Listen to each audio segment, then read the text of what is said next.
मूकं करोति वाचालं पंगुं लंघयति गिरिं यत्कृत्वा तमहं वन्दे परमानंद माधव।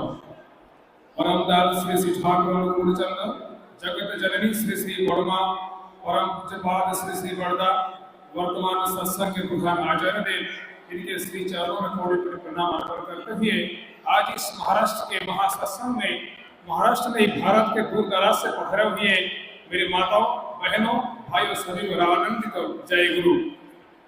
इतना सुंदर समा उन्होंने बांध दिया संगीत के माध्यम से, मुझे उसका बोल तो याद नहीं आ रहा है जो मराठी में सुंदर गीत प्रस्तुत किए। ऐसा लग रहा है कि जन्नत यहीं पे है, स्वर्ग यहीं पे है, मेरा सत्संग आश्रम यहीं पे है, मेरा देवघर यहीं पे है, ऊपर स्वर्ग की कल्पना है, कोरी कल्पना मात्र है। आचार्य देव कौन है, पूजनीय अविंदादा कौन है, पूज्यपाद बाबादा कौन है, हमारे लिए एक कल्पना है, हम जानते नहीं है कौन है। हम जानते हैं कि परम पूज्यपाद बाबा दादा सत्संग प्रधान आचार्य देव के पद विभूषित हुए हैं, प्रतिष्ठित हुए हैं, लेकिन वे कौन है हम जानते हैं नहीं। महाराष्ट्र साधू संतांची भूमी आहे नाही का, कित्येक साधू संत महाराष्ट्रामध्ये येऊन गेले नाही का। एक आचार्य परंपरा गुरु परंपरेचा खूप मोठा वारसा लाभलेला आहे या महाराष्ट्र भूमीला, या गोदावरीची भूमीला। तर आपण सगळ्यांनी जर मिळून सत्संग केला, आचार्य देवाने सांगितल्याप्रमाणे वागलं तर माझा महाराष्ट्र महान बनल्याशिवाय राहणार नाही। तेव्हाच आपण म्हणू शकतो की माझा महाराष्ट्र माझा, कर्जा महाराष्ट्र माझा। आचार्य देव से क्या होता है, बोलते हैं ना कि आचार्य प्रवरणामि ब्रह्म मार्ग प्रदर्शकम प्रेम भक्ति विनायकम आचार्य प्रवरणामि। जो हम आचार्य देव के चरणों में हम आते हैं, हम शीश नवाते हैं, हम सत्संग आश्रम जाते हैं, दीक्षा लेते हैं, शिक्षा लेते हैं, क्या मिलती है। समय 10 मिनट में बोले हैं, लेकिन 10 मिनट का 10 घंटा 10 दिन में बोलोगे तो सत्संग की महिमा, साधु संघ की महिमा, हरि कथा की महिमा, मेरे आचार्य देव की महिमा अपरंपार है, हम बोल नहीं सकते। बिहार राज्यामधील घटना आहे, हे रीती देवता होते बिहारमध्ये, नेहमीच इष्ट चिंतन प्रभू चिंतनामध्ये मग्न राहायचे। त्यांना 2 मुली होत्या, त्यांची बायको नेहमीच त्यांना टोमणे मारायची, अरे का तुम्ही नेहमी ठाकूर ठाकूर ठाकूर दीक्षा घे याच्याने याजन इष्टवृत्ती याच्यामध्ये मग्न राहतात। अहो माझी 2 मुलगी आहे, ती सुद्धा मोठी होत आहे, त्याच्या लग्नाचा थोडासा विचार करा। तेव्हा त्या रीती देवतांनी म्हटलं बरोबर आहे, पण मी काय करू, मला माझ्या गुरु प्यारी आहे। मुलीनंतर मलाही माहित आहे माझी 2 मुली आहे, 2 मुली मोठी होत आहे, त्याच्या लग्नाचा मला विचार करावा लागेल। तेव्हाच काय घडला, नेहमीचा टोमणे मारणे, बायकोच्या टोमणे नेहमी ऐकून ते रीती देवता ते खूप म्हणजे व्यतिव्यस्त झाले।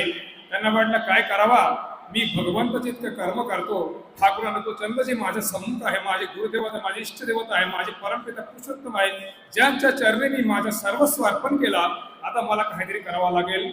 त्यांना असं म्हणणं होता, माझ्या कर्माचा पाप मीच भोगणार, माझी मुली मोठी होत आहे, मुलीचे लग्न होत नाही, लग्न जुळत नाही, मुलगा सापडत नाही आहे, माझे परमपिता माझे बाबा बसलेला आहे ते पाहतील।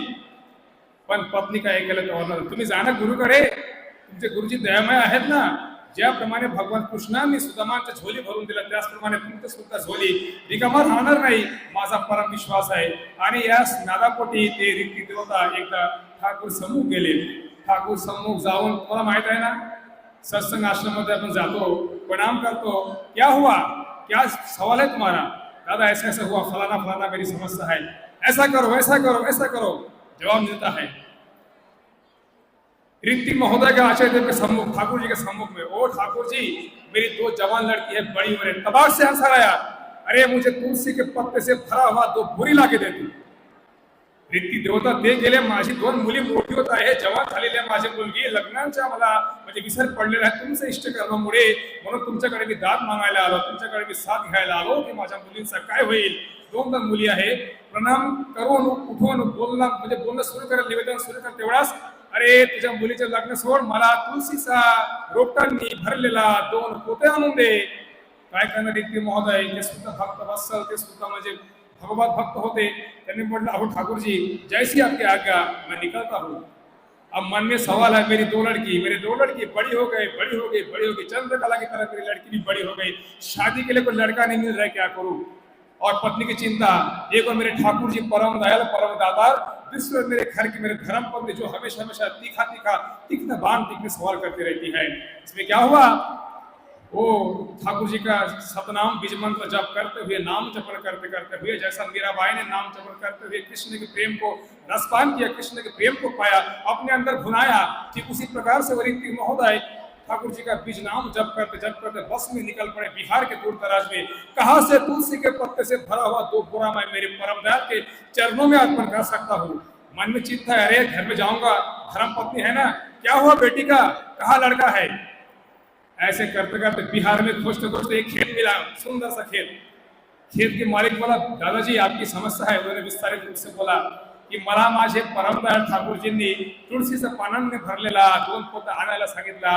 मी गेलो होतो माझ्या 2 मुलींच्या लग्नासाठी, एखादा चांगला 2 मुला भेटते का त्याच्या शोधासाठी, म्हणजे निवेदनासाठी। तर लोकांनी म्हटलं, त्या शेतकऱ्यांनी, अरे कशाला घाबरता, माझ्याकडे इतकं मोठं शेती आहे, माझ्या शेतामध्ये तुळशीचं रोपटे भरलेलं आहे, मला किती पाहिजे, 2 5 10 पोतं घेऊन आला तुम्ही। जब उन्होंने बोले मेरे खेत में तुलसी के हजारों पौधे हैं, आपको जितना चाहे ले लीजिए। वो ऋतिक महोदय के मतलब दिल में इतना सुकून से भर गया, इतना खुशी से भर गया, गदगद चित्त हो गए, एक ब्रह्मानंद से भर गया। वो क्या किया पता है क्या, उन्होंने तुरंत 2 पोता तुलसी का 2 बोरा भर के बस में ठाकुर जी के सामने ले गए। लेकिन क्या हुआ, जब बातें करते करते जो किसान ने पूछा, अजी आप कौन है, मैं सत्संग का ऋतिक हूँ। ये ऋतिक माने क्या होता है, जो ठाकुर जी का सतनाम करता है। ये सतनाम क्या है, मेरे परम दयाल अनुकूल चंद्र जी का।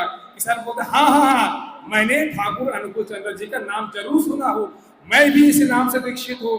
अजी हाँ सुनो, जब तुलसी का बोरा लेके चले जाएंगे, इसके पहले उन्होंने बोले मेरा ये नाम है, मैं ऋतिक हूँ, मेरे 2 बेटियां है, उनका ये नाम है, मेरा ये गोत्र भी है। जैसे तुलसी का बोरा लेकर निकलेंगे खेत से, ओ किसान ने बोला, सुनिए महोदय, अरे ऐका हो, तुमची 2 मुली आहेत ना, माझ्या घरात सुद्धा 2 सुंदर सुंदर मुलं आहे, तुमच्याने आमच्या गोत्रामध्ये म्हणजे जुळतं, आमच्यामध्ये लग्न संबंध हो सकते। ऐसा बोलते इतना खुशी से गदगद हो गए, मारो मतलब क्या बोलते ना, उनके मुंह में बोलते घी शक्कर। जैसे ऋतिक महोदय सत्संग आश्रम में आए, ठाकुर जी के सामने बोरा भर के रख के प्रणाम करके, सुनिए क्या लीला है परम दयाल की। ठाकुर जी के सामने जब वो तुलसी के पौधे से भरा हुआ 2 बोरा रख के प्रणाम करने जाएंगे, प्रणाम करके उठने के पहले ठाकुर जी, अरे क्या हो रहा तेरे बेटी का, कैसा है छोकरा, छोकरा कैसा मिला। वो उनके आंखों से टपटपा, नैनों से एकदम पानी की मतलब धार बहने लगा। ठाकुर तुम परम दयाल हो, तुम परम दातार हो, तुम करुणा सिंधु हो, तुम दीनबंधु हो, तुम जगत स्वामी हो। मेरा दिल छलनी होगा मेरे पत्नी के तीक्ष्ण बाणों से, बेटी के लिए क्या कर हो, खाली पैरी है। ठाकुर पुरुषोत्तम, मेरी बेटी भी किसी से कम नहीं है, वो भी तो लक्ष्मी का रूप है, उसके लिए कोई नारायण जैसा लड़का ढूंढो। तो क्या हुआ, हम क्या समझ सकते हैं, अरे मागायला गेले म्हणजे 2 मुलं पाहिजे ठाकुर जी। जवाब क्या है, अरे मला तुलसी के पत्ते म्हणजे रोपटाने भरलेला 2 पोता आणून द्या। मांगने का लड़का, जवाब मेरा तुलसी का पत्ता दीजिए। और तुलसी का पत्ता लाने के चक्कर में दोनों बेटे की शादी में जुड़ गया। हमने फिल्म देखे है नहीं क्या, हमने पिक्चर देखे है, सीरियल्स देखे है, टेलीविजन देखे है, रब ने बना दी जोड़ी। हाँ, रब ने बना दी जोड़ी। मैंने भी सीरियल देखते थे छोटे बचपन में, रब ने चंद्र हमारे सम्मुख में आकर क्या कहते हैं, सत्संग करो साधु संग करो, साधु संग मोहि दे अनीतो परम गुरु दातार। सत्संग सत्संग, इसमें जो प्रेम है, जो मोहब्बत है, जो भाईचारा है, डीवी वर्ग के माध्यम से पूरे ब्रह्मांड में, पूरे देश विदेश में सत्संग की गंगा बह रहे हैं। जिस प्रकार से बोलते हैं ना, मीरा के प्रभु गिरधर नागर, हरक हरक जस भायो पायो जी मैंने राम रतन धन पायो। ठीक उसी प्रकार से देवघर में हम देखते हैं परम पूजन अरविंद दादा, मैं आप सभी जानते हैं कि पूजन अरविंद दादा कुछ सालों बाद सत्संग के प्रधान आचार्य के पद पर समासीन होंगे, अधिष्ठित होंगे। सबको पता है भली भांति रूप से अरविंद दादा के समूह एक माता पिता, उनके भाई बहन आए हैं कि जवान बेटी है, 30 साल की ऊपर उम्र है, शादी के लिए कोई लड़का नहीं मिल रहा है। अरविंद दादा चुप बैठे हैं, एकदम आंखें मूंद कर। वो सोच रहे, अरे हम सत्संग के दीक्षित है, अरे मैं स्वस्थानी हूं, तो ये अरविंद दादा क्या बोल रहे हैं, हमारी बातों को कुछ सुन नहीं रहे हैं। इतने में क्या हुआ, अरविंद दादा के पास जब 5 बार सवाल के मेरी बेटी के लिए कोई लड़का तो अरविंद दादा बोले, अहो महाशय, अरे बेटी की शादी कितने बार दोगे। पहले गुस्से में आ गए, मेरी इकलौती बेटी की शादी जोड़ने के लिए आप बोलते बेटी की शादी कितने बार दोगे। अरविंद दादा से रहा नहीं गए, उन्होंने बोले, अरे आपकी बेटी की शादी कितने बार दोगे। महाशय सुनाई नहीं आ रहा महोदय, शादी क्यों हो, बेटी का शादी जोड़ने क्यों जा रहे हो। वो बोले नहीं, मेरी बेटी है, शादी तो हुआ नहीं, ये पढ़ी लिखी है, डॉक्टर इंजीनियर है। तब अविंदा ने जब लड़की को आंखें फाड़के से देखने लग गए, लड़की रोते हुए आंख से नैनों से दो बरखा बहते हुए, लड़की ने अपने पर्स खोल के वो मैरिज लेटर दिखा दिए। हाँ अविंद दादा, आप अंतर्यामी हो, आप नर नारायण हो, आप पुरुषोत्तम का अवतार हो, मैंने किसी से प्रेम विवाह कर रखा हो जो आप जानते हो। जय गुरु, वंदे पुरुषोत्तम।